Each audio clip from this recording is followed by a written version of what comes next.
I've now created several videos with a focus on the Lotus Sutra, and in a previous video I indicated what some of the translations were that I was utilizing for the purpose of those recitation type videos. But it occurred to me that particularly for people who may be newer to Buddhism, there are probably several foreign words or words that are unfamiliar that might be worth commenting upon or giving definitions of, in order for there to be a greater appreciation of the content of the Lotus Sutra. And so I thought that I would use the Kosei Publishing Company Threefold Lotus Sutra glossary to just pick out a few words off the cuff and comment upon them, giving the definition as well as perhaps sharing a few comments of my own to help flesh out the sense of what these terms mean. Going alphabetically, and again, I'm not going to give every one in here, but the first one that jumps out at me is the term abundant treasures. So abundant treasures is, according to the Threefold Lotus Sutra glossary, the extinct Buddha who appears in order to testify to the truth of Sakyamuni's teaching of the lotus flower of the wonderful law, though he himself does not preach the law. He is said to be the Dharmakaya, or truth body of Sakyamuni, while the truth of the wonderful law is Sakyamuni's Sambhogakaya, or reward body, and Sakyamuni himself is the Nirmanakaya, or mutation or form body. And it also references the stupa of the precious seven, as well as the Trikaya doctrine. Wow, there's a lot in that definition. Abundant treasures comes into play in chapter 11 of the Lotus Sutra.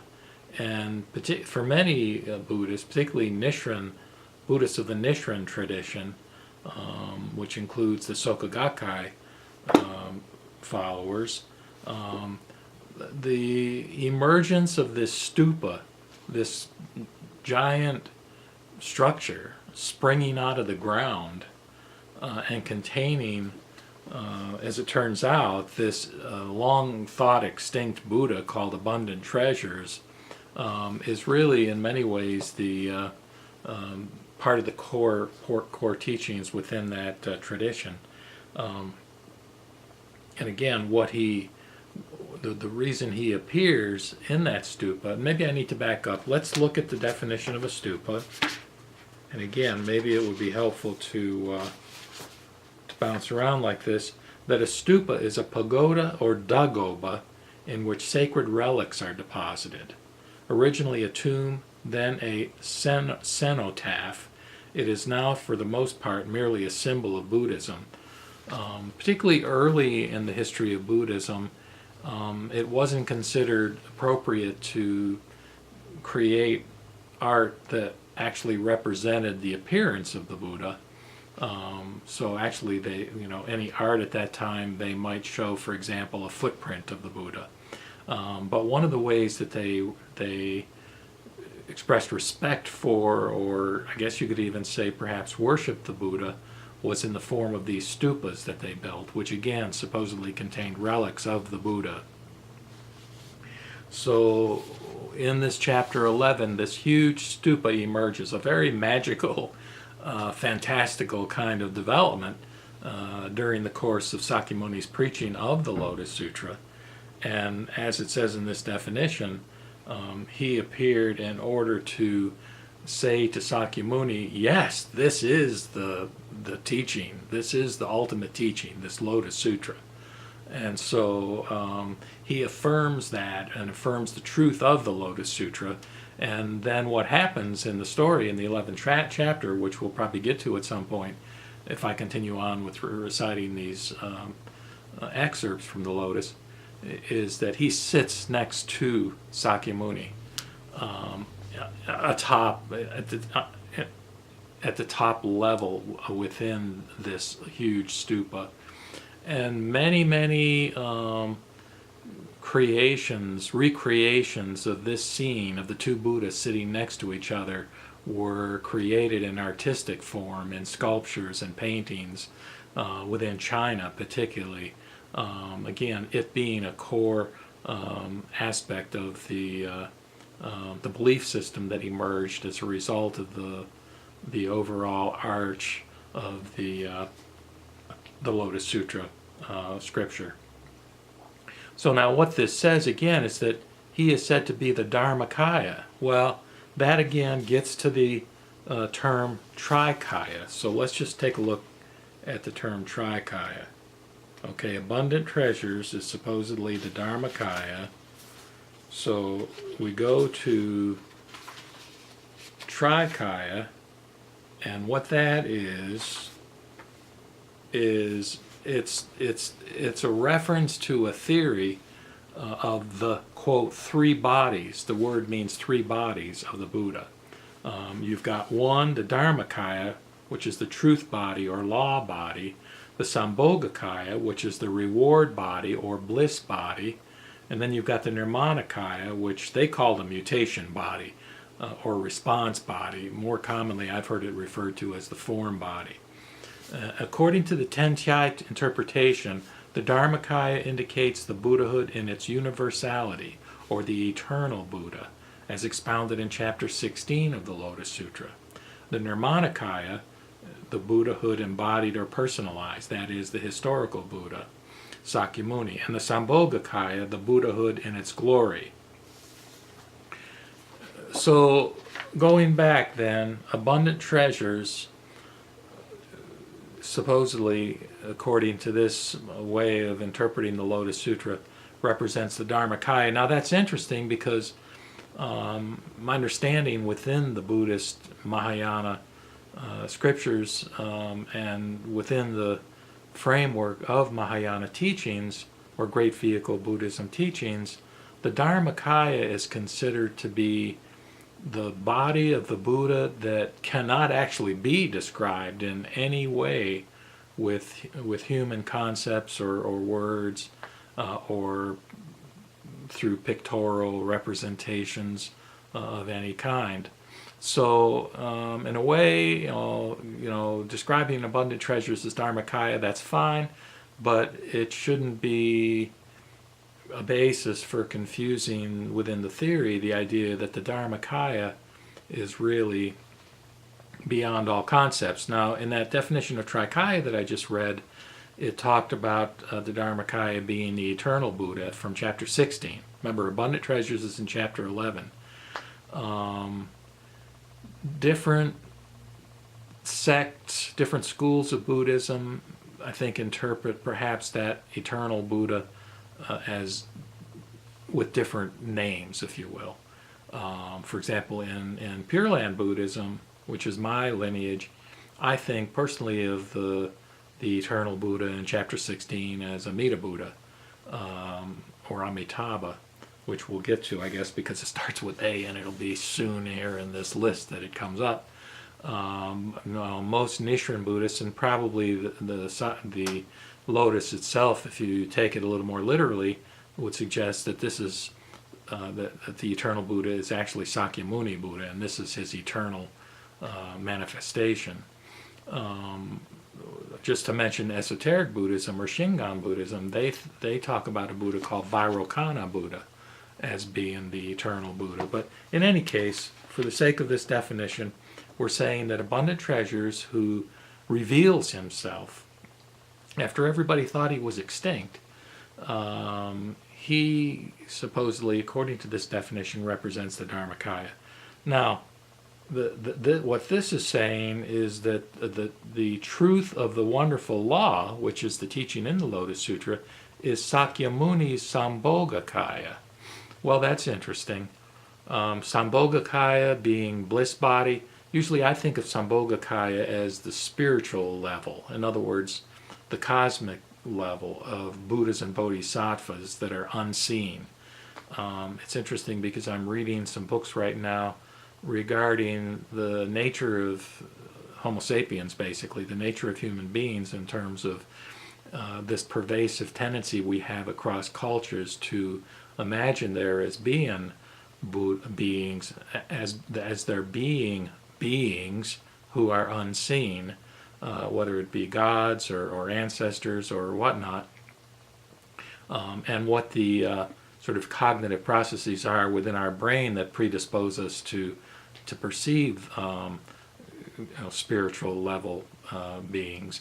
In any case, generally, for Buddhist followers, imagining there's being a cosmos filled with various Buddhas and Bodhisattvas can be a very gratifying kind of way of thinking of the universe. Particularly as within Buddhism, these are entities which are oriented toward or have the intention of providing us with support, with reassurance, with comfort, as we face the various trials and tribulations associated with this human life. So anyway, in this definition, they're talking about the truth of the sutra as being the Sambhogakaya, and Sakyamuni himself, who was the historical Buddha, although he's obviously functioning now by chapter 11 in a way that transcends all parameters of the limitations of ordinary human life, that Sakyamuni himself is the Nirmanakaya.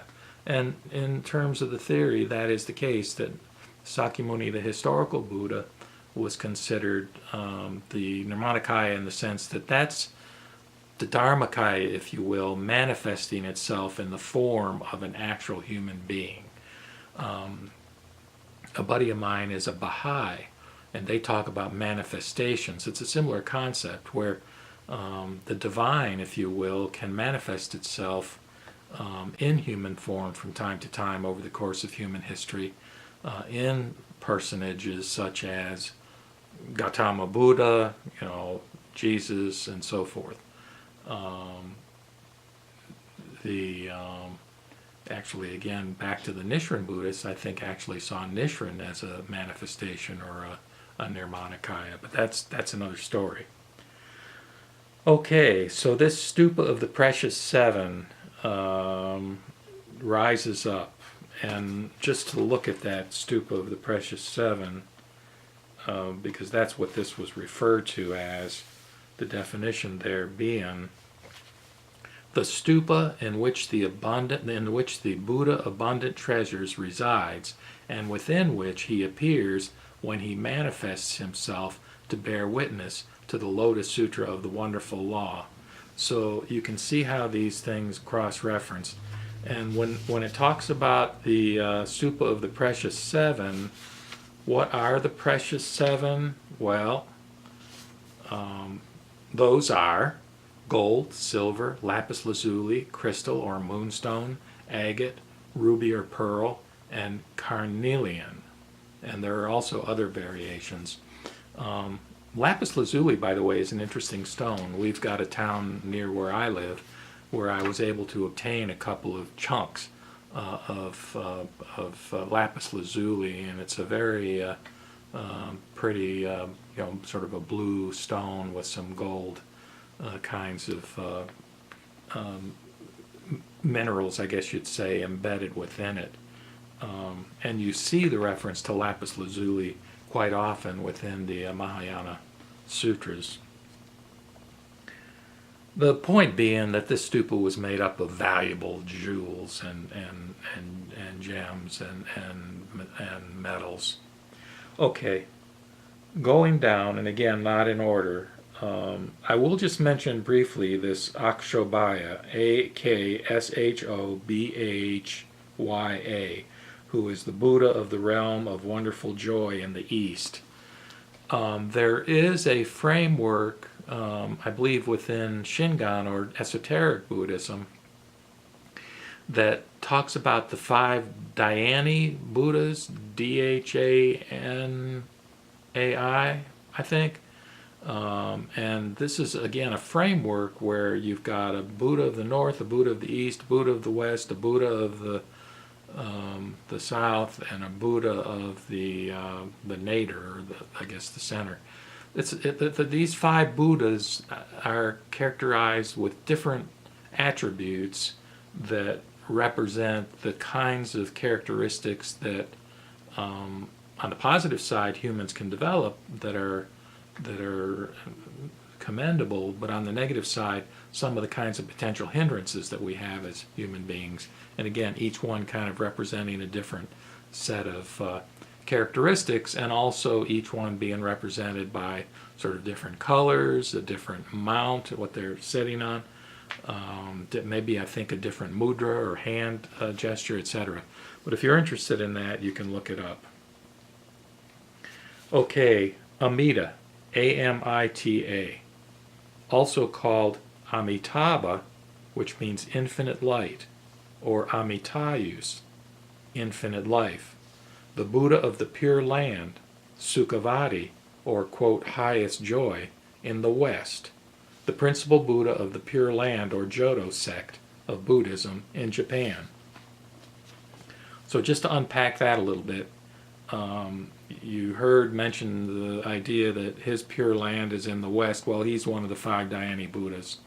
And again, he happens to be the one that probably is more famous than any other, I'll call him Sambhogakaya Buddha, in Buddhist history, insofar as the devotion of Buddhist followers. Why? Because again, he is the Buddha of the Pure Land in the West, who, and this is a whole story about how when he was a bodhisattva called Dharmakara, he made a vow that he would postpone his enlightenment, until and unless he could establish a pure land where anybody who simply had faith in him could be reborn when they die. And again, it's a whole nother story as to how the Jodo school or Pure Land school evolved over the course of time as an easy path to enlightenment, and then got refined further in Japan through the works of, through the effort, through the teachings of Honen, and then ultimately Shinran. Okay, Ananda, you always hear, he's the one I think at the beginning when it says, "Thus have I heard." It's Ananda who's basically saying, "Thus have I heard." He's a cousin of Sakyamuni and one of the Buddha's 10 great disciples. He was famous for his excellent memory and supposed to have memorized all the Buddha's sermons, which were later recorded as sutras.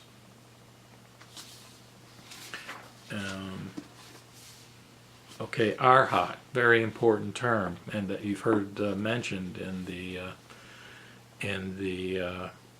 recitations that I've done on the Lotus Sutra, where basically you've heard the reference to shvavakas, or hearers, and we'll get to that in the S's, I guess, unless it's cross-referenced in one of these other definitions.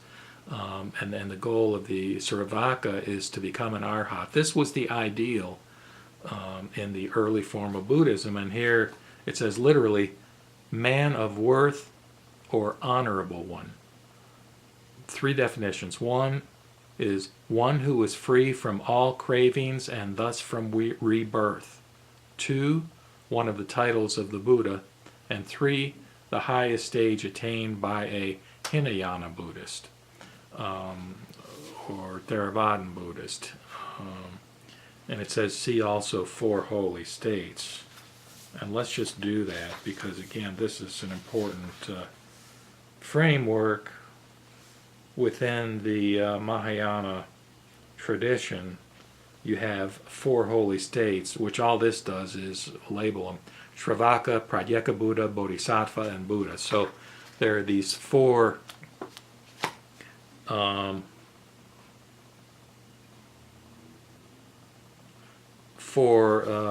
sort of paths for attainment, and with respect to the Shravaka path, the ultimate destination, if you will, or goal, is to become an arhat, which is a person who is free from all cravings. And you can see how that ties in with the Four Noble Truths and the Eightfold Path, with the idea that suffering is a function of our craving, and that if we can eliminate the craving, we can transcend suffering.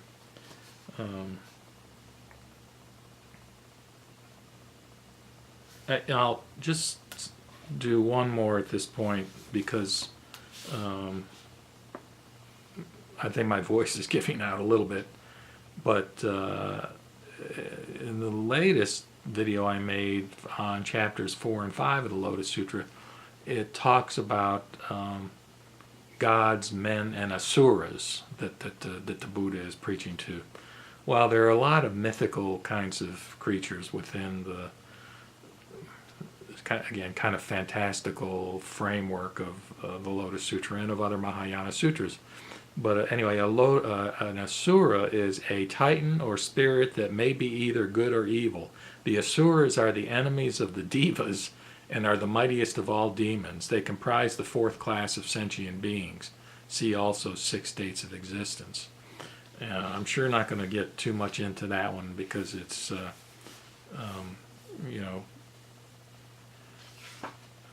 not a type of concept that we need to necessarily keep in our minds, other than the idea that the Buddha was teaching to all sorts of sentient beings. Okay, I'll stop there for now, and if I do any more of these little videos on definitions, we would be able to start with Avalokitesvara, who was the regarder of the cries of the world, and one of the main cosmic bodhisattvas, who represents infinite compassion. What a phrase, regarder of the cries of the world. Very fine. Namo Amita Boots. Namo Amita Boots. Namo Amita Boots.